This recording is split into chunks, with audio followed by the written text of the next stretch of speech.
Good day, YouTube. It's Thursday, July 10th, 2017.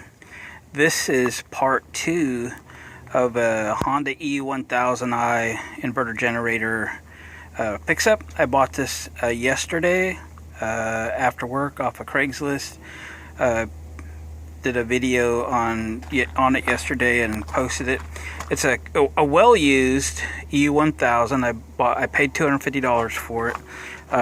This is a number 5 Honda generator that I now have 3 1000s. We're in my Scooby van, and I have 2 EU2000s. There's a couple of them, and I tend to keep mine in very nice shape. You can tell by the age of that Honda cover that one's been around a little while, and that one not as much. The big ones tend to stay in storage. The little ones I use the daylights out of. I DJ 2 or 3 days a week during the season out of this van, and if I'm running just 2 of my amplifiers, and I'm running Electro Voice 7100s, those 2 right there, you can see I'm only running at 40%, and I'm choked that down with the mixer, so they're really just idling amplifiers. If I fire up a third one, the EU1000 needs to go into out of economy mode to where it revs the thing all the way up. At that point, I just run a 2000 watt generator and not run a 1000. But for most of what I do, 80%, the 1000 watt generators are just fine. And I've used 3 and 4 generators at one time to do remote amplifiers that I have in my trailer load of other equipment. So this video is to recap what I've accomplished on this EU1000. So yesterday we changed the oil in the crankcase on this. These of course are 4-strokes, and ran it for less than an hour, 30-40 minutes, something like that. Dumped the oil out, changed it again. It wasn't horrible, but it got a little bit dirty. And I used, I like to use either like straight 30 or a 2050 or Dello, which is a 1540. So I ended up with 1540 oil back in it. And I took this, and we also put about almost a half a pint of Seafoam in the gas, and then top the fuel off. So before today, I had run it for maybe a total of about an hour, and it was already running much better. It was running a little rough and kind of missing a little bit, and so you could just tell it had been sitting for a while. It on the video yesterday too, also noticed it smoked every time you started up, but then it tended to clear up a little bit. It still kind of smoked.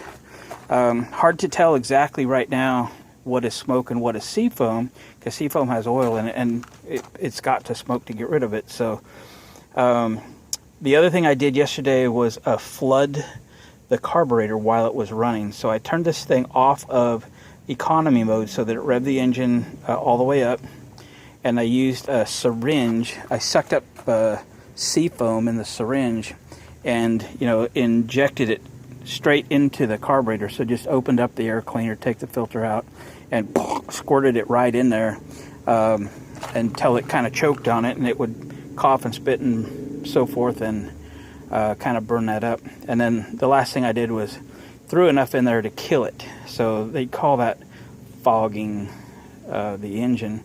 And what that does is leaves the liquid in the combustion chamber for a while. So I kind of let that sit overnight.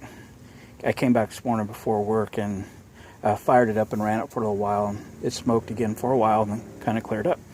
So today is a new day, and I DJ on Thursday, so this is Thursday. And I took this along, and it powered the van from 4:15 to 7:15, so a solid 3 hours. It by the end of the day, actually in the first 20-30 minutes, the engine started running very good. It's as good as my other ones. This engine sounds a little bit noisier than the others, but there again, the air filter was started to rot, So I took it out, and it's running with no air filter. We don't have any dust. It was in a parking lot. So it is certainly better off running without one than with the air filter it had. The air cleaner element was shot. I have a new one coming. Be here in a couple days. So at the end of 3 hours, this thing was running great. No visible smoke at all. You could smell a little bit, but there again, about a third of the fuel tank is Seafoam, or a quarter or something like that. And it's got oil in it, so it's got to burn. So until I burn that all completely out and fill it up with fresh non-ethanol premium, I won't really know exactly what my smoke situation is. I believe it will still smoke just a little bit on startup and be okay. So I'm going to give you a little demonstration what it looks like. I don't know what time it is exactly. I probably shut this off 20 or 30 minutes ago. Set you up on the stand there a little bit. And it's cooled off a bit. So I think what we're going to find is going to smoke a little bit when I first start it up. I think a little bit of that is, it might be burning a little bit of oil, but a lot of that is added to what the Seafoam is in there as well. I did pull the dipstick on it and saw no visible oil usage. This thing holds very, very little oil. Like less than half a quart. Maybe it's like 4/10 or 3/10. It's very little oil in the crankcase. And it looked still pretty clean, and the level appeared to be exactly where it was when we left. So I'm confident now that the generator is got a future with me. It'll still be my beater, even though it cleaned up pretty good. I know she's had some use, maybe a little bit of abuse, but I'm pretty happy with it. This will be the one we take on the boat, in the salt air, and when friends want to borrow one, this is the one they're borrowing. We need to go out and get a rig out from under a tree somewhere, need to take a small compressor, battery charger, that kind of stuff. This is one we'll throw in the back of the truck and go. Will I still put a cover over? Yeah, because that's just the way I am. I don't want to beat them up anymore.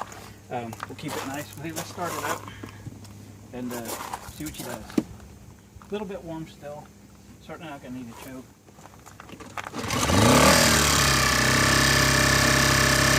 Sounds so much better than it did. Tiniest bit of smoke still coming out. Let's pop you off the stand. Yeah, I can smell it just a little bit.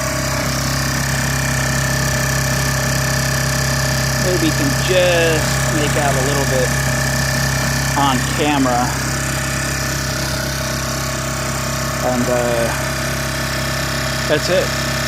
I believe we're going to call this another Seafoam success. It runs so nice and smooth now.